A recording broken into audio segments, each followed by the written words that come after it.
দেখুন, digital arrest এই শব্দটার সঙ্গে আপনারা নিশ্চয়ই পরিচিত। আমরা দেখেছি, বিশেষজ্ঞরা বলেছেন বারংবার যে এইভাবে প্রতারকরা ফাঁদ পাচ্ছে, নতুন একটা প্রতারণার ছক করা হয়েছে ডিজিটাল অ্যারেস্টের নাম করে।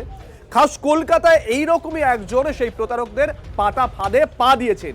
তিনি আবার পেশায় শিক্ষক ছিলেন, এখন অবসরপ্রাপ্ত। 53 লক্ষ টাকাও তার খোয়া গেছে। 25 দিন ধরে ডিজিটাল অ্যারেস্ট ছিলেন অবসরপ্রাপ্ত ওই শিক্ষক। রাষ্ট্রদ্রোহিতার মামলার ভয় দেখিয়ে 25 দিন ধরে ভিডিও কলে তাকে বন্দি রাখা হয়, এমনকি খুনের হুমকিও দেওয়া হয়েছে, এমনটা অভিযোগ উঠে আসছে। টানা 25 দিন, 2 তারিখ থেকে 27 তারিখ পর্যন্ত ডিসেম্বরের আমাকে কন্টিনিউ ঘরের মধ্যে বন্দি করে রাখা হয়েছে। আমাকে এমনভাবে রাখা হয়েছে যাতে আমি টয়লেটে গেলেও ওদের কাছে পারমিশন নিতাম, ভাত খেলে এদের কাছে পারমিশন নিয়ে এসে থালা সামনে মোবাইল রেখে তারপর আমাকে খেতে হতো। এইভাবে কন্টিনিউ আমাকে 25 দিন তারা আটকে রেখেছে। আপনার কেন ওদেরকে বিশ্বাস হলো? মানে ওদের পোশাক আশাক কাগজপত্র এগুলো এরা সব যা কিছু আমাকে ডকুমেন্টসগুলো দেখিয়েছে, দেখলে তো যে কেউর কাছে এটাই মনে হবে যে এটা সত্যি সত্যি যেন সুপ্রিম কোর্টের কাগজ, ইডির, সিবিআইয়ের যা যা ডকুমেন্টস, অ্যারেস্ট ওয়ারেন্ট থেকে শুরু করে সমস্ত কিছু আমাকে পাঠিয়েছে এরা একে একে করে।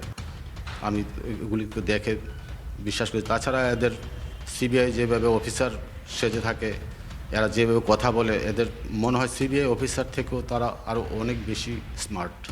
সিক্রেসি, ন্যাশনাল সিকিউরিটির ব্যাপার আছে এখানে।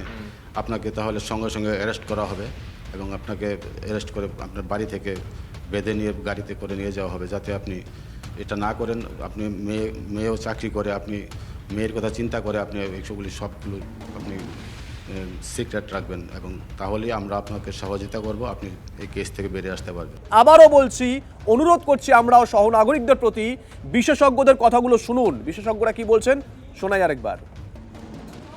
এই ডিজিটাল ক্রাইম থেকে আটকানোর একটাই উপায়, সেটা হচ্ছে অ্যাওয়ারনেস। মানুষ যদি মনে করে তার কেস ডিজিটালি কেউ কন্ট্রোল করছে, একটা ঘরে যদি পুলিশ তার রিমোটলি তাকে কন্ট্রোল করছে, এটা কোনোদিনও সম্ভব না। যে কোনো কিছুর একটা কেস যদি হয়, তার একটা হার্ড কপি নোটিশ তার বাড়িতে আসবে এবং সেখান থেকে তারা সেই উকিল মারফত বাকি কেসেস গুলো হবে। উনি যদি তার আগেই ভয় পেয়ে গিয়ে টাকা দিতে শুরু করেন, এবং তাহলে ওরা আরো চেপে বসে আরো নতুন নতুন জিনিস করবে, যেমন সুপ্রিম কোর্ট বসাচ্ছে আপনি বলছেন, এরকম অনেক সিবিআই, ইডি, আরো অনেক অফিসার ওনার বাড়ি রিলেটেড অনেক কিছু ম্যাটারকে সামনে নিয়ে চলে আসবে, কারণ ইনফরমেশন নিতে থাকবে না। মানুষ যত নিজেকে নিজের ইনভেস্টমেন্ট বা কিছুগুলোকে ওপেন করতে শুরু করবো বিভিন্ন দিকে, এখন ডেটা আর গোল্ড দুটোর ভ্যালু সমান। কলকাতায় আর জেলায় জেলায়